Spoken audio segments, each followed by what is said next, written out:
Real piece प्रकृत शांति ये अच्छी तार कारण बहुत दिन जो ये शांतिर सब आम आमर जो सब गुरु गोसाई जो मैंने सब धर्म स्थापक सब आसिक जो प्रचार प्रसार करिसेंती जो आधार ये गोटे भाइब्रेसन गोटे प्रकार वातावरण तैयारी अच्छी आम ये रहीचु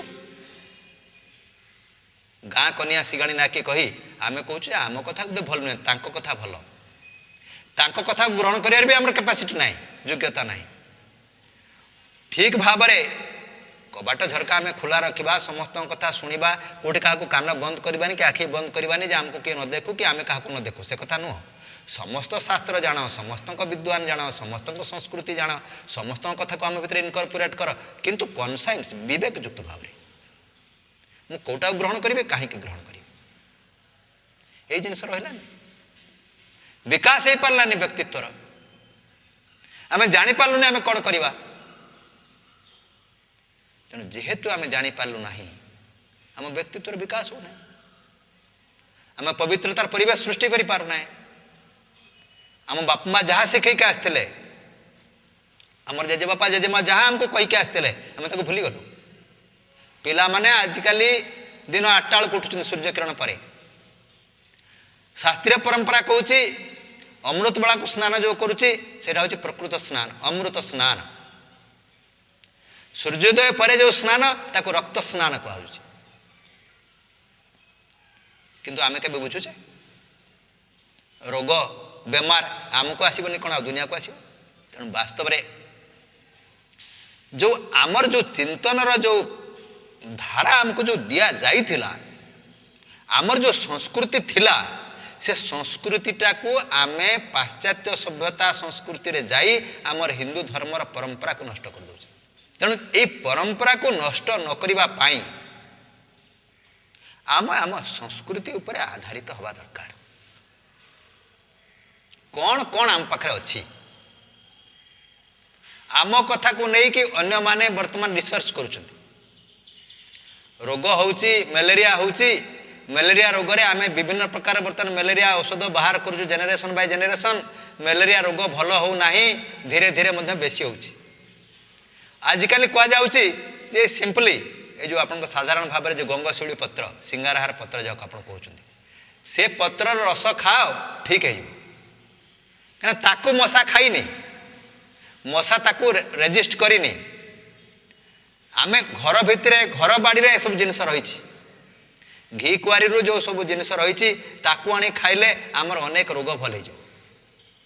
किंतु आज आम फेस पाउडर पकाचु अन्य पकाचु समय पकाचु केबे आमे काकुड़ी पत्र ए काकुड़ीर जो चोपा सेउर जो चोपा गंगशिउ ए मोर घी कुआरी जो मझे जो से जो जेली जिनसटा ताकू आनी घसी हलदी कि क्षीर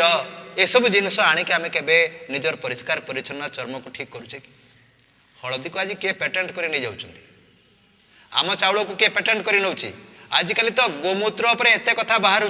गोमूत्र गोटे हार एंटीबायोटिक बोली कहउछंती गोबर को एंटीबायोटिक कहउछंती आम परंपरा कौन गोबर लिपा पोछा होता आजिकल आम पक्का घर करूँ लिपा पोछा शेष कौन टे पानी पकई धोईदेलु फिनाइल पकई धोईदेलु फिनाइल पकईलु जो सब आमर परिवेश भितर जो सब थिला सी भी सब नष्ट हो जाऊँ नहीं आम लैट्रिन भितर पकाऊ लैट्रिन भितर जो प्रकार जर्म तैयारी कथा से जर्म भी से नष्ट हो जाऊँ कौन करवा कथा कौन न करवा कथा कि प्रकार परिवेश को परिच्छन्न करवा कथा आम ताकू किसी भावुन किंतु समय थिला आपण माने जानिथिबे घर मानकरे सकाळा सकाळा उठी गाई जो गुहाल रही से गुहाल गोबर आणिबे गोबर को पानी रे करिबे माँ जी थे से कौन करेंगे बा जी जो चाकर थी जी थे से सब कौन ना गोबर पानी पकेबे सब आड़े परिष्कार परिच्छन्न करेंगे परिष्कार आजिकल आम झाड़ू देखिले डरुचे झाड़ू देखिले डरुच कौन पाए अरे भाई जो झाड़ू को देखिक तुम डरुच से झाड़ू तो तुमको परिष्कार करुच्ची झाड़ू निजे अपरिष्कार हो पारे किंतु परिष्कार तो करुच्ची ना सही पवित्रीकरण करुच्ची आजिकल आम से सब काम किसी करूँ सकाळ उठुचु 8टा बेलू सूर्य आसिले माँ उठेले चा तैयारी हेले तेणु ये जो आमर माने जीवन शैली संपूर्ण भाव में विपर्यस्त हो पड़ी ये जीवन शैली प्रजापिता ब्रह्मा कुमारी ईश्वरीय विश्वविद्यालय शिक्षा दि जाऊँगी। सुतरांग आमर जो भारतीय संस्कृति आमर जो प्राचीन परंपरा ये जो हमको नैतिकता शिक्षा देइथिला जो आम अमृत बेलू उठा ब्राह्म मुहूर्त शଯ୍ୟା त्याग करवा सकाळा उठी प्रभु चिंतन करवा तापरे स्नानादि नित्यकर्म समापन करवा प्रभु को अर्पण करी किछि खाद्य पानीय सकाळा सकाळा आमर जेजेबापा जेजेमा तुलसी पत्र खाऊले एथिरु किछि एंटीबायोटिक कवरेज होता काश श्वास कमुला शक्ति वर्धन होता भक्ति मार्ग चिंताधारा रखा जाइथिला किंतु सेथिरे रखा जाइथिला स्वास्थ्य उपयोगिता पाए कार्यक्रम यही सब कार्यक्रम यही सब परंपरा को आमे धीरे धीरे भूली वर्तमान आमर जो परंपरा आमे तैयारी करूछु पाश्चात्य परंपरा जो थिरे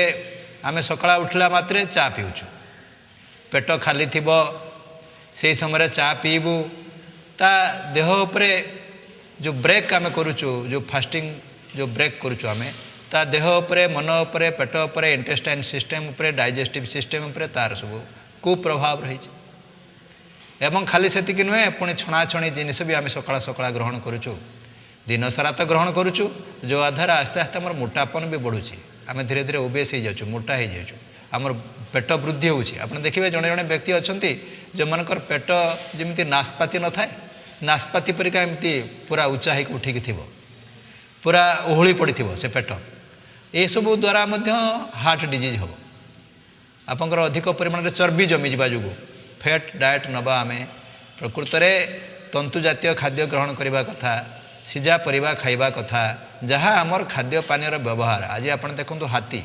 से कौन खाऊँ कंचा परिबा खाऊँ आज जो पशु पक्षी से लुण खाऊँ आम तो बहुत सल्टी डाएट नौ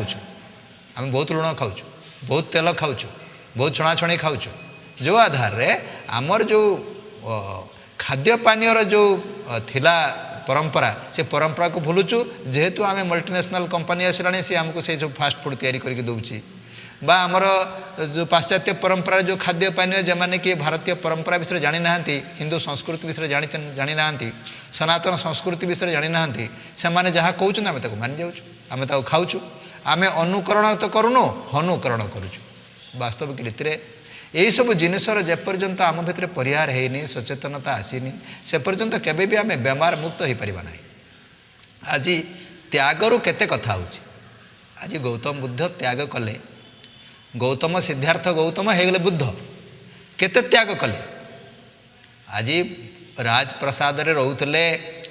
राजा हबार से राजकुमार युवराज अति घरे मध्य तांकर अत्यंत सुंदरी स्त्री गुणर स्त्री घरे गोटे शिशुपुत्र ये समस्त जो मोहर बासनार जो प्रतिपत्तिर सबकिछि के परित्याग करिके से कौन कले ना त्याग करदेले त्याग करने जोगु से हेले भाग्यवान अधिकारी से सिद्धार्थ गौतम रहे गौतम बुद्ध दि एनलाइटनमेंट तांको एक आलोक बा एक शक्ति संचारण है परमात्मा ठूँ से स्थापना कले बौद्ध धर्म तेणु ये जहाँ कि आम देखुचे आम देखुचे पाठ पढ़ुचे जीवन किंतु आम फॉलो करूने अनुसरण करूने सी जहाँ आम किसी त्याग करने को बाध्य नुहे किंतु आम चाहूँ जे आमको प्राप्ति हम केमी त्याग कले तो प्राप्ति यही सब जिनिस को आम जदि चिंतन धारा भितर सबु बेले चिंतन करिपारिबा ताहने आमर शैली जीवन शैली परिवर्तन हम ये जीवन शैली परिवर्तन करने ईश्वरीय विश्वविद्यालय जो कोरोनारी आर्टरी डिजीज सीएडी डिपार्टमेंट रही से यही सब कथा कहवा एवं ताकू अन्य मान पाखे पहुँचेबा जो आधार रे Brahma Kumari way of lifestyle जीवन शैली जहाँ जे आम सकाळ गजामुग गजाबुट के किए खाऊँ कि वास्तव में से गजामुग गजाबुट हूँ आधार कहार ना आम शरीर सुस्थ रही आज आम दरकार पड़ुची देह टी पाटी जीभ छिड़गला कल खाईगला कि भिटामिन अभाव है ताले आम कौन करुचे ना बजार मिलूँ ड्रग औषध दुकान में मिलूँ भिटामिन बटिका किणी खाई देचु मल्टीविटामिन बटिका बेसिलाक हो जिंकोविट हो जेकोसी जिनस हो जहाँ हो B1 B6 B12 जहाँ था ଯାହା ଥାଉଛି ଆମେ ହାଇଡ୍ରୋକ୍ଲୋରିନ୍ ଯାହା। ତେଣୁ ସେସବୁ ଜିନିଷ ଯେଉଁ ଆମେ ଖାଇଦେଉଛେ, ଟଙ୍କାଟେ ଦାମ କି 1.5 ଟଙ୍କା ଦାମ, ଟଙ୍କାଟେ ଜିନିଷ ମାନେ ତାହା ଦାମ ପ୍ରକୃତ ଦାମ ହେଇଥିବ 4 ଅଣା କି 5 ଅଣା ହେଇଥିବ, 25 ପଇସା 30 ପଇସା 35 ପଇସାରୁ ଅଧିକା ହେବ ନାହିଁ। ଆମେ ସେଇ ଜିନିଷ ଯଦି ଡେଲି ରେଗୁଲାର ହ୍ୟାବିଟ୍ରେ ପକାଇବା, ଆମେ ସବୁଦିନ ଯଦି ସକାଳ ସେଇ ଗଜା ମୁଗ ଗଜା ବୁଟ ଖାଇବା, ତୁଳସୀଟେ ଖାଇବା, ଧଣିଆ ପତ୍ର ଟିକେ ଖାଇବା, ଆଣ୍ଟିଅକ୍ସିଡେଣ୍ଟ ଯିବ ତା ଦ୍ୱାରା, ଏସବୁ କଲେ ଆମ ଦେହ ସୁସ୍ଥ ରହିବ, ଆମକୁ ଦରକାର ପଡ଼ିବନି ଔଷଧ ଖାଇବା। ବରଂ ଆହୁରି ଲାଭ କ'ଣ ହେବ ନା ଆମର ବାଡ଼ି ବଗିଚାରେ ଆମେ ତାକୁ ଟିକେ ଚାଷ କରିପାରିବା, ଯାହାକୁ ଆମେ କହୁଛୁ କିଚେନ୍ ଗାର୍ଡ଼େନ୍। ଆଜିକାଲି ଲୋକେ ଶରୀରକୁ ସୁସ୍ଥ କରିବା ପାଇଁ ଯାହାମାନେ ସବୁ ମୋଟା ହେଇଯାଇଛନ୍ତି ଦୌଡ଼ୁଛନ୍ତି ସକାଳ, ଯେ ଏକ୍ସରସାଇଜ୍ କଲେ ଆମର ସୁସ୍ଥତା ବଢ଼ିବ ବା ଆମର ଯେଉଁ ୱେଟ୍ କମିବ, ୱେଟ୍କୁ କମାଉଛନ୍ତି ସେମାନେ, ଓଜନକୁ କମାଉଛନ୍ତି। କିନ୍ତୁ ସେ ଓଜନ କମାଇବା ପାଇଁ ଦୌଡ଼ିବା ଅପେକ୍ଷା ଆହୁରି ସରଳ ଉପାୟ, ଯେଉଁମାନଙ୍କର ବାଡ଼ି ବଗିଚା ଅଛି ସେ ବାଡ଼ି ବଗିଚାରେ ଯଦି ସେମାନେ କିଚେନ୍ ଗାର୍ଡ଼େନ୍ କରିବେ, ଧଣିଆ ପତ୍ରଟେ ଲଗାଇ ଧଣିଆ ପତ୍ରଟେ ଚାଷ କରିବେ, କୋବିଟେ ଚାଷ କରିବେ, ବାଇଗଣଟେ ଚାଷ କରିବେ, କିଛି କିଛି ଚାଷ କରିବେ, ସେଥିରେ ପୁଦିନା ପତ୍ରଟେ ଥିବ, ବିଭିନ୍ନ ପ୍ରକାର କିଚେନ୍ ଗାର୍ଡ଼େନ୍ରେ କ'ଣ କ'ଣ ଜିନିଷ ରହିପାରିବ, ସବୁ ଜିନିଷକୁ ଯଦି ଆମେ କିଚେନ୍ ଗାର୍ଡ଼େନ୍ରେ କିଛି କିଛି କର୍ମ କରିବା ମାଧ୍ୟମରେ ସକାଳ ସନ୍ଧ୍ୟା ଆମର ଶରୀରର ମଧ୍ୟ ଓଜନ କମିବ, ଆମକୁ ଗୋଟେ ଖୁସି ଲାଗିବ ଫୁଲଟେ ଦେଖିଲେ, ଆମକୁ ଟିକେ ଖୁସି ଲାଗିବ ସେଠି ଗୋଟେ ଫଳଟେ ହେଲେ, ଆମେ ଟିକେ ଧଣିଆ ପତ୍ର ଖାଇପାରିବା, ଟିକେ ଶାଗ ଖାଇପାରିବା, ଟିକେ ପାଳଙ୍ଗ ଖାଇପାରିବା, ଯେଉଁଟା ଆମ ଦେହ ପାଇଁ ବା ମନ ପାଇଁ ବା ଆମ ଶରୀର ପାଇଁ ସୁସ୍ଥ ହେବା ଦରକାର। ତେଣୁ ଛୋଟ ଛୋଟ କଥା ଯେଉଁଟା ଆମେ ଭୁଲି ଯାଇଛୁ, ଯେଉଁଟା ଆମେ କରୁନାହୁଁ, ଆମେ ଭାବୁଛୁ ଚା ଟିଏ ପିଇଲେ ମିକ୍ସଚରଟେ ଖାଇଲେ ଦୌଡ଼ିବା ଆରମ୍ଭ କଲେ, ନାଇଁ ନାଇଁ ନାଇଁ, ଆମେ ତାକୁ ଖାଇକି ଆଉ ଦୌଡ଼ିବାର ମୂଲ୍ୟ କ'ଣ ରହିଲା? ଆମେ ଏଣେ ଯେଉଁଟା ତା'ର ନିଦାନ, ଯେଉଁଟା ତା'ର ପାଥୋଲୋଜି, ଯେ ଆମେ ଏଗୁଡ଼ା ଖାଇଲେ ଦେହ ଖରାପ ହେଉଛି, ଆମେ ତାକୁ ଖାଉଛୁ, ଏଗେନ୍ ତାକୁ କମିବା ପାଇଁ ଦୌଡ଼ୁଛୁ। ଆମେ ସେଇ ସମୟଟା କାହିଁ ଆମ କିଚେନ୍ ଗାର୍ଡ଼େନ୍ରେ ଦେବାନି? ଆମେ କାହିଁକି ଡେଲି ଆମ ବାଡ଼ି ବଗିଚାରେ କିଛି କାମ କରିକି ଶ୍ରମ ବି କରିବୁ, ଫଳ ବି ହେବ, ନିଜ କିଚେନ୍ରେ ମଧ୍ୟ ଫ୍ରେଶ୍ ଫ୍ରୁଟ୍ ବା ଫ୍ରେଶ୍ ଯେଉଁ ସବୁ ପରିବା ମିଳିପାରିବ ବା ଫ୍ରେଶ୍ ଆମକୁ କିଛି ପତ୍ର ଯାହାକୁ ଆମେ କହୁଛୁ ବହୁତ ଭଲ ଭରପୁର ହେଇକି ଅଛି ଭିଟାମିନ୍ରେ ବା ମିନେରାଲ୍ସରେ, ତାକୁ ଆମେ କାହିଁ ଖାଇବାନି? ମାନେ ଏଇସବୁ ଜିନିଷ ଯେପର୍ଯ୍ୟନ୍ତ ଆମକୁ ଗୋଟେ ସ୍କୁଲିଂ ଦିଆଯାଇନି, ଆମକୁ ଗୋଟେ ଚିନ୍ତନର ଧାରା ଦିଆଯାଇନି, ଯେଉଁଟା ମାଉଣ୍ଟ ଆବୁରେ ସିଏଡି ଡିପାର୍ଟମେଣ୍ଟ କରୁଛି, କରୋନାରୀ ଆର୍ଟେରୀ ଡିଜିଜ୍ ଡିପାର୍ଟମେଣ୍ଟ, ସେଠି ଏସବୁ ସ୍କୁଲିଂ ଦେଉଛି। ଯେଉଁ ସ୍କୁଲିଂ ଆଧାରରେ ଯେଉଁମାନେ ବହୁତ ମୋଟା ଥିଲେ ସେମାନେ ଆସ୍ତେ ଆସ୍ତେ ତାଙ୍କର ମୋଟାପା ବି କମେଇ ଦେଉଛନ୍ତି, ଧୀରେ ଧୀରେ ୱେଟ୍ ତାଙ୍କର କମିଯାଉଛି। ଯେଉଁମାନେ ଗୋଟେ ଚାଲି ପାରୁନଥିଲେ, ହାମ୍ପେଇ ହାମ୍ପେଇକି ଚାଲୁଥିଲେ, ସେମାନେ ଆଜି ବଢ଼ିଆକି ଚାଲୁଛନ୍ତି, ସିଡ଼ି ବି ଉଠି ପାରୁଛନ୍ତି।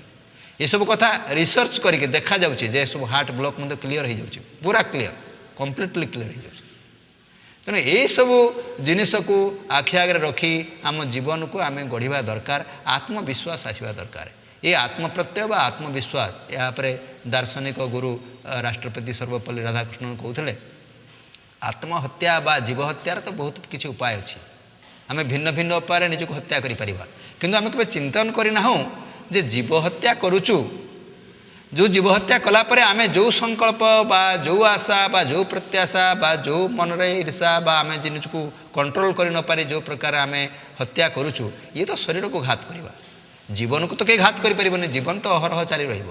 ଯେଉଁଠି ଘାତ ହେଲା ପୁଣି ତାପରେ ପୁଣି ତିଆରି ହେବ, ସେଠୁ ଷ୍ଟାର୍ଟ ହେବ, ଏଇଟା ସରିଯାଉନି, ଏଇଟା ପୁଣି ଆରମ୍ଭ ହେଉଛି। ମୁଁ ନିଜେ ଜାଣି ନପାରି ଇନଫେରିୟରିଟି କମ୍ପ୍ଲେକ୍ସ ହେଉ, ସୁପେରିୟରିଟି କମ୍ପ୍ଲେକ୍ସ ହେଉ, କୌଣସି ପ୍ରକାର ସ୍ତୁତି ନିନ୍ଦାକୁ ଆମେ ଏଡ଼ି ନପାରିବା ହେତୁ, ନିନ୍ଦା ଅପମାନରେ ପଡ଼ିବା ହେତୁ ହେଉ ବା ଅନ୍ୟ କୌଣସି ବିଭିନ୍ନ ଭିନ୍ନ କାରଣ ଅଛି, ଯେଉଁଟାକି ନିଜ ମନର ଯେଉଁ ଷ୍ଟାଟସ୍, ମନର ଯେଉଁ ସମତା ତାକୁ ରକ୍ଷା ନ କରିପାରିବା ହେତୁ ଆମେ କେତେବେଳେ କେତେବେଳେ ଅଧୈର୍ଯ୍ୟ ହୋଇ ନିଜକୁ ଆତ୍ମାକୁ ହତ୍ୟା କରୁ, କିନ୍ତୁ ଆତ୍ମାକୁ କେହି ହତ୍ୟା କରିପାରିବନି। ଆତ୍ମା ଅବିନାଶୀ ତତ୍ତ୍ୱ, ଆତ୍ମା ଅଯୋ ନିତ୍ୟ ଶାଶ୍ୱତ, ଆତ୍ମା ହତ୍ୟା ହେବନି, କିନ୍ତୁ ଶରୀରର ନିଧନ ହେଇଯିବ, ଏ ସ୍ଥୂଳ ଶରୀର ନିପାତ ହେଇଯିବ। ଏ ସ୍ଥୂଳ ଶରୀର ନିପାତ ହେଲେ ସେ ବୁଝିପାରିନଥାଏ ଏ ସ୍ଥୂଳ ଶରୀର ସିନା ନିପାତ ହେଲା, କିନ୍ତୁ ମୁଁ ଆଉ ଗୋଟେ ଯେଉଁ ଶରୀରକୁ ଯିବି ସେଠି ମଧ୍ୟ ଜନ୍ମ ନେଲେ ଏଇ ଭାବନା, ଏଇ ବାସନା ସେ ରହିଗଲା କେଉଁଠି? ସେ ଆତ୍ମା ଦେହରେ। ଏଇ ମଞ୍ଜି ସେଠି ଯାଇକି ପୁଣି ଅଙ୍କୁରୋଦ୍ଗମ ହେବ, ପୁଣି ସେ ବଡ଼ ହେବ। ତେଣୁ ଆମେ ଯଦି ଏକଥା ବୁଝିପାରିବା, ମୋହରି ଆତ୍ମା ସେଠି ଯାଇକି ଅଙ୍କୁରୋଦ୍ଗମ ହେବ, ସେଠି ପୁଣି ଯାଇକି ପହଞ୍ଚିକି ତାର ପାର୍ଟ ପ୍ଲେ କରିବ, ତେଣୁ ମୋ ଆତ୍ମାକୁ ମୁଁ କାହିଁକି ଭୁଲ ରାସ୍ତାରେ ନେବି? এই কথা যদি ভাবিপারিব, তাহলে সে যে কৌলে যে জীবঘাত বা আত্মহত্যার উপায় বা তরিকা বা ভিন্ন ভিন্ন উপায় রয়েছে, কিন্তু আত্মাকে রক্ষা করিবার গোটিয়ে উপায় সে হচ্ছে আত্মপ্রত্যয়, আত্মবিশ্বাস। তেমন নিজ উপরে আত্মবিশ্বাস আনতু, কৌশি প্রকার দুঃখী অশান্ত হুঁতু না। আজকাল কাহকু এডস হয়েছি, কাহকু ক্যান্সর হয়েছি, যে আমি কৌছু ইনক্ୟୁରେবল ডিজিজ। ইনক্ୟୁରେবল ডিজিজ হয়েছি, কিন্তু আমি যদি কিওর করা তাকে চাহুছু আউটার মেথডরে করে, বাহ্য মেথডরে কিছু করে, বাহ্য উপযোগ তাঁর কিছু না, এপর্যন্ত তা বিষয়ে কিছু বিশেষ ভাবে কিছু কথা বাহারি না। କିନ୍ତୁ ଆମେ କ'ଣ କରିପାରିବା ନା ଭିତିରି ଚିକିତ୍ସା କରିବା। ଆଜି ଗୋଟେ କାହାକୁ ଏଡ୍ସ ହେଇଗଲା ଆମେ ଡରି ଯାଉଛୁ, ଡରିବାର କିଛି ନାହିଁ। ଆମେ ଏଡ୍ସ ହେବା ପାଇଁ ଯେଉଁ ବ୍ଲଡ଼ର ଯେଉଁ ସିଷ୍ଟମ୍, ରକ୍ତ ଯେଉଁ ନେବାର ସିଷ୍ଟମ୍ ବା ଯେଉଁ ପ୍ରକାର ଆମର ବିଧି ବ୍ୟବସ୍ଥା ବା ଆମେ ଆମର ଯେଉଁ ଦିନଚର୍ଯ୍ୟା ବା ଋତୁଚର୍ଯ୍ୟା ବା ଆମେ ଯେଉଁ ପ୍ରକାର ଜୀବନଯାପନ କରିବା କଥା, କଣ୍ଟ୍ରୋଲ ଲାଇଫ୍ ମେଣ୍ଟେନ୍ କରିବା କଥା, ସେ ନିୟନ୍ତ୍ରଣାଧୀନ ଲାଇଫ୍ ମେଣ୍ଟେନ୍ କଲେ, ଜୀବନଶୈଳୀକୁ ରଖିଲେ ଆମେ ଏଡ୍ସ ବେମାରକୁ ଯିବନି। ଏଡ୍ସ ବେମାର ରୋଗୀ କେବେ ଭୁଲ ଲୋକ ନୁହଁ, କିନ୍ତୁ ସେ ଯେଉଁ ପଦ୍ଧତି ଅବଲମ୍ବନ କରିଛି ତାଠୁ ଶିଖିକି ବରଂ ଆମେ ଶିକ୍ଷା ନେବା କଥା, ନଲେଜ ଫୁଲ୍ ହେବା କଥା। ଆମେ ସେଠୁ ଶିକ୍ଷା ଗ୍ରହଣ କରି ଶିକ୍ଷିତ ହେବା ଦରକାର ଯେ ସେ ଯେଉଁ କର୍ମ କୁକର୍ମ କରିବା ଯୋଗୁଁ ଏ ଡିଜିଜ୍କୁ ପ୍ରାପ୍ତ କଲେ ମୁଁ ସେଟାକୁ ଯିବି ନାହିଁ। ଏଇ କଥାଟା ଗ୍ରହଣ କରିକି ଯଦି ଆମେ ନିଜକୁ ସ୍କୁଲିଂ ଦେବା, ଅନ୍ୟମାନଙ୍କୁ ସ୍କୁଲିଂ ଦେବା, ଅନ୍ୟମାନଙ୍କୁ ବେଶୀ ଶିକ୍ଷାରେ ଶିକ୍ଷିତ କରିବା, ତାହେଲେ କ'ଣ ହେବ ନା ଆମ ସମାଜରେ ଯେଉଁ ସବୁ ଡିଜିଜ୍ ହେଉଛି ଯାହାକୁ ଆମେ ଏଡ଼େଇ ପାରୁନୁ ସେ ଡିଜିଜ୍ ହେବନି। ଆଜି ହାର୍ଟ ଡିଜିଜ୍, ଆଜି ଡାଇବେଟିସ୍ ହେଉଛି ଆମେ ଜାଣୁଛୁ ଅଧିକ ଚିନି, ପକୁଡ଼ି, ସିଙ୍ଗଡ଼ା ଏସବୁ ଜିନିଷ, ତେଲ ଜିନିଷ ଖାଇଲେ ହେବ। ଆମେ ଯେତେକୁ ଜାଣୁଛେ ଆମେ କାହିଁକି ତା ପରିହାର କରିପାରିବାନି। ଆଜି ହାର୍ଟ ଡିଜିଜ୍, ଉତ୍ତେଜନା ହେଲେ ହାର୍ଟ ଡିଜିଜ୍ ହେବ ବା ଆମେ କେଉଁ ସଂକଳ୍ପ କଲେ ଆମେ ତାକୁ କାହିଁ ପରିହାର କରିପାରିବାନି। ଅବଶ୍ୟ ହାର୍ଟ ଡିଜିଜ୍ ହେଙ୍କା ହେରିଡିଟାରୀ, ବଂଶାନୁକ୍ରମିକ, ଏବଂ ବିଶେଷ ଭାବରେ ହାର୍ଟ ଡିଜିଜ୍ରେ ମଧ୍ୟ ସେଇଟା ଯେଉଁ ଆପଣଙ୍କର ପୁରୁଷ ଲିଙ୍ଗ ଭେଦରେ ସ୍ତ୍ରୀ ଲୋକମାନଙ୍କୁ ହୁଏ ନାହିଁ, ପୁରୁଷ ଲୋକମାନଙ୍କୁ ଅଧିକ ହୁଏ। ଖାଲି ସେତିକି ନୁହେଁ, ଇଏ ହେରିଡିଟାରୀ, ବଂଶାନୁକ୍ରମିକ, ପୁରୁଷମାନଙ୍କୁ ଅଧିକ ହୁଏ ଏବଂ ଏଜ୍ ଫ୍ୟାକ୍ଟର, ବୟସାଧିକ୍ୟ ହେଲେ ସେଇଟା ସାଧାରଣତଃ ଅଧିକ ହୁଏ। ତେଣୁ ଏଇ ଯେଉଁ ଜିନିଷଟାକୁ ଆମେ ଚେଞ୍ଜ କରିପାରିବାନି, କିନ୍ତୁ ଈଶ୍ୱରୀୟ ବିଶ୍ୱବିଦ୍ୟାଳୟରେ ଏ ସମ୍ବନ୍ଧରେ କିଛି ନୂଆ ତଥ୍ୟ ଦିଆଯାଉଛି। ଯେମିତି ବଂଶାନୁକ୍ରମିକ ହାର୍ଟ ଡିଜିଜ୍, ଯଦି ଆମେ ଆମର ଗୋଟେ ଚିନ୍ତନର ଧାରାକୁ ଅଲଗା କରିଦେବା, ଆମ ଜନ୍ମ ପ୍ରକ୍ରିୟାକୁ ଅଲଗା କରିଦେବା, ଈଶ୍ୱରୀୟ ବିଶ୍ୱବିଦ୍ୟାଳୟରେ ଆମେ କହୁଛୁ ଯେ ପ୍ୟାରେଣ୍ଟସ୍କୁ ଯଦି ପିତାମାତାକୁ ଯଦି ହାର୍ଟ ଡିଜିଜ୍ ଥିବ ତାହେଲେ ଆମକୁ ହାର୍ଟ ଡିଜିଜ୍ ହେଇପାରେ। କିନ୍ତୁ ଆମେ ପିତାମାତାକୁ ଯଦି ବୌଦ୍ଧିକ ସ୍ତରରେ ପରିବର୍ତ୍ତନ କରି ପରମାତ୍ମା ହିଁ ମୋର ପିତାମାତା ବୋଲି ଭାବିବା, ତେଣୁ ପାରମାତ୍ମିକ ଚିନ୍ତନକୁ ଗଲେ ଅଟୋମେଟିକଲି ସେଇ ମୋର ପିତାମାତା, ଅରିଜିନାଲ୍ ଫାଦର ମଦର, ମୂଳ ତ ମୋର ବାପ ମା କିଏ ନା ସେ ହେଉଛନ୍ତି ପରମପିତା ପରମାତ୍ମା। ତେଣୁ ଯଦି ଆମେ ପରମପିତା ପରମାତ୍ମାଙ୍କୁ ପିତାମାତା ବୋଲି ଭାବିବା ତାହେଲେ ଆମର ଚିନ୍ତନର ଧାରା ବଦଳିଯିବ, ଆମ ଜନ୍ମ ପ୍ରକ୍ରିୟା ବଦଳିଯିବ। ଆଜିକାଲି ସନ୍ନ୍ୟାସୀମାନେ କ'ଣ କରୁଛନ୍ତି, ସେମାନେ ପୂର୍ବାଶ୍ରମର ଯେଉଁ ଜନ୍ମ ସେ ବିଷୟରେ, ସେମାନେ କେଉଁଠି ଜନ୍ମ ହୋଇଥିଲେ, ତାଙ୍କ ପୂର୍ବାଶ୍ରମ କ'ଣ, ସେସବୁ ବିଷୟରେ କିଛି କହୁନାହାନ୍ତି। ତାକୁ ସେ ଓମିଟ୍ କରୁଛନ୍ତି, ସେମାନେ ଭାବୁଛନ୍ତି ଆମେ ଛାଡ଼ିଦେଲୁ ସେଇଟାକୁ, ଆମେ ଧରିଲୁ ନୂତନ ରାସ୍ତା। ସେମିତି ଈଶ୍ୱରୀୟ ବିଶ୍ୱବିଦ୍ୟାଳୟରେ କୁହାହେଉଛି ପରିବାର ଭିତରେ ଥାଇକି ବି ଏତେ ଡିଟାଚ୍ ନ୍ୟାରା ହୁଅ ଯେ ତୁମର ଯେ ଅରିଜିନାଲ୍ ଫାଦର ମଦର ପରମପିତା ପରମାତ୍ମା ତାଙ୍କୁ ପିତାମାତା ମନେ କରି, ତାଙ୍କର ସନ୍ତାନ ତୁମେ ମନେ କରି ତୁମର ନିଜର ଯେଉଁ ପିତାମାତା ତାଙ୍କୁ ନେଗ୍ଲେକ୍ଟ କରିବା କଥା କୁହାଯାଉନି, କିନ୍ତୁ ଭୁଲି ଯିବାକୁ କୁହାହେଉଛି। ଏହାକୁ କୁହାଯାଏ ମୋହର ବନ୍ଧନକୁ ଏଡ଼େଇବା, ଏହାକୁ କୁହାଯାଏ ଦେହର ବନ୍ଧନକୁ ଏଡ଼େଇବା ବା ଦେହୀ ଅବସ୍ଥାକୁ ଯିବା। ତେଣୁ ଏଇ ଯେଉଁ ଦେହୀ ଅବସ୍ଥାକୁ ଯିବା, ମୋହର ବନ୍ଧନକୁ ଏଡ଼େଇବା, ପିତାମାତାଙ୍କୁ, ଅରିଜିନାଲ୍ ପିତାମାତାଙ୍କୁ ତାଙ୍କର ପୁତ୍ର ସନ୍ତାନ ଭାବି ନିଜର ମାନସିକ ସ୍ତରରେ ଏକ ପ୍ରକାର ସେଟିଂ ନେବା, ଏହାଦ୍ୱାରା ମଧ୍ୟ ବଂଶାନୁକ୍ରମିକ ହାର୍ଟ ଡିଜିଜ୍କୁ ଆମେ ଏଡ଼ାଇ ପାରିବା। ଯେଉଁମାନଙ୍କୁ ହାର୍ଟ ଡିଜିଜ୍ ହେଉଛି ସେମିତି ଏଇ କଥା ତକ ଭାବିବେ, ତାହେଲେ ଭାବିବେ ନାହିଁ ଯେ ବାପା ମାଆକୁ ମୋର ଥିଲା ମୋତେ ହେଇଯିବନି, ତ ବାପା ମାଆଙ୍କୁ ଥିଲା କିନ୍ତୁ ମୋତେ ହେଇନପାରେ। ନହେବା ପାଇଁ ମେଥଡ଼ ହେଉଛି ଏହା ଯେ ମାନସିକ ଚିନ୍ତନର ଧାରା ବଦଳେଇବି। ସେମିତି ଏଜ୍ ଫ୍ୟାକ୍ଟର, ମୁଁ ଯଦି ଭାବିବି ଯେ ମୁଁ ବର୍ତ୍ତମାନ ଏକ ପବିତ୍ର ଜୀବନଯାପନ କରୁଛି, ୟୋଗୀ ଜୀବନଯାପନ କରୁଛି, ମୋର ଏକ ନୂତନ ଜନ୍ମ ହେଲା, ମୁଁ ପୂର୍ବ ଜନ୍ମକୁ ଛାଡ଼ିଲି, ତାହେଲେ ମୋର ବୟସ ସାଙ୍ଗେ ସାଙ୍ଗେ କମିଗଲା। ତେଣୁ ବୟସର ଯେଉଁ ଫ୍ୟାକ୍ଟର, ଜଣେ ବିବେକାନନ୍ଦ କହୁଥିଲେ ମୁଁ 60 ବର୍ଷର ୟଙ୍ଗ ମ୍ୟାନ୍କୁ ଦେଖିଛି, ଯୁବକକୁ ଦେଖିଛି, 20 ବର୍ଷର ବୃଦ୍ଧ ବ୍ୟକ୍ତିକୁ ମୁଁ ଦେଖିଛି। ଯିଏ ମନ ଭିତରେ ଯାହାର ଉତ୍ସାହ ଉଦ୍ଦୀପନା ସିଏ ହେଉଛି କ'ଣ ନା ବୁଢ଼ା ହେଇଥିଲେ ବି, ବୟସ ବୁଢ଼ା ହେଇଥିଲେ ବି ସେ ଜଣେ ଯୁବକ ଲୋକ। ଆଉ ଯିଏ 20 ବର୍ଷ ହେଇଥିବ କିନ୍ତୁ ଶୁଁ ଶୁଁ ହେଉଥିବ, କିଛି କରୁନଥିବ, ସେଡେଣ୍ଟାରୀ ହେବିଟ୍ ହେଇଯାଇଥିବ, କୌଣସି କଥା କରିବାକୁ ଚାହୁଁନଥିବ, ଅଳସୁଆ ହେଇକି ବସୁଥିବ, ସେ ଜଣେ ବୃଦ୍ଧ ବ୍ୟକ୍ତି ଯାହାର ଉମଙ୍ଗ ଉତ୍ସାହ ନାହିଁ, ଯେ ଜାଣୁନାହିଁ ଉତ୍ସାହ ଉଦ୍ଦୀପନା ମାଧ୍ୟମରେ ପ୍ରେରିତ କରିବା, ନିଜେ ପ୍ରେରଣା ନେବା, କିଛି କର୍ମ କରିବା, ଏ ଦୁନିଆକୁ ଆସିଛେ। ଏହି ପ୍ରକାର ଯୁବକ ସୁଲଭ ଚିନ୍ତନ ଧାରା, ଯୁବକ ସୁଲଭ ମାନେ କେବଳ ନେଗେଟିଭ୍ ନୁହେଁ, ଯୁବକ ସୁଲଭ ୟଙ୍ଗ ମ୍ୟାନ୍ ସ୍ପିରିଟ୍। ଯଦି ୟଙ୍ଗ ମ୍ୟାନ୍ ସ୍ପିରିଟ୍ ଆମ ଭିତରେ ନ ରହିବ ତାହେଲେ ଆମେ ତାକୁ ବୁଢ଼ା ବୋଲି କହିବା। ଜଣେ ବୁଢ଼ା ଲୋକର ଯଦି ୟଙ୍ଗ ମ୍ୟାନ୍ ସ୍ପିରିଟ୍ ଅଛି ତାହେଲେ ତାକୁ ଆମେ ଟୋକା ବୋଲି କହିବା, ଯୁବକ ବୋଲି କହିବା। ତେଣୁ ଏହି ପ୍ରକାର ଭାବଧାରାକୁ ମଧ୍ୟ ଗଲେ ଆମେ କେବେ ଫିଲ୍ କରିବା ନାହିଁ ଯେ ଆମେ ଏଜ୍ ଫ୍ୟାକ୍ଟରରେ ପଡ଼ିଯାଇଛେ ବୋଲି। ଏଜ୍ ଫ୍ୟାକ୍ଟର ମଧ୍ୟ ଆମର ଠିକ୍ ହେଇଯିବ। ଠିକ୍ ସେହି ପ୍ରକାରର पुरुष स्त्री जो कथा आम कहूचे मीरा बा जो माने उपर स्तर को जाइछन्ति राधा बा जो माने उपर स्तर महापुरुष जो माने भावगत जगत रे पहुँची से माने निजको स्त्री बोली माने करती पुरुष बोली माने करती नहीं।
जन्मर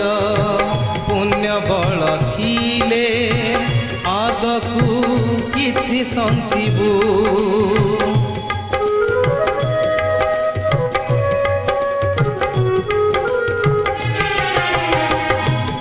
जन्मर पुण्य फल थिले आगकु किछि सञ्चिबु गला जन्मरे करिथिलु जाहा एबे ता भोग करिबु जीवनर मानदण्ड कर्म कर्म जीवनर मानदण्ड कर्म कर्म कर्मर गति गहना कर्मर गति बड़ गहना भाई कर्मर गति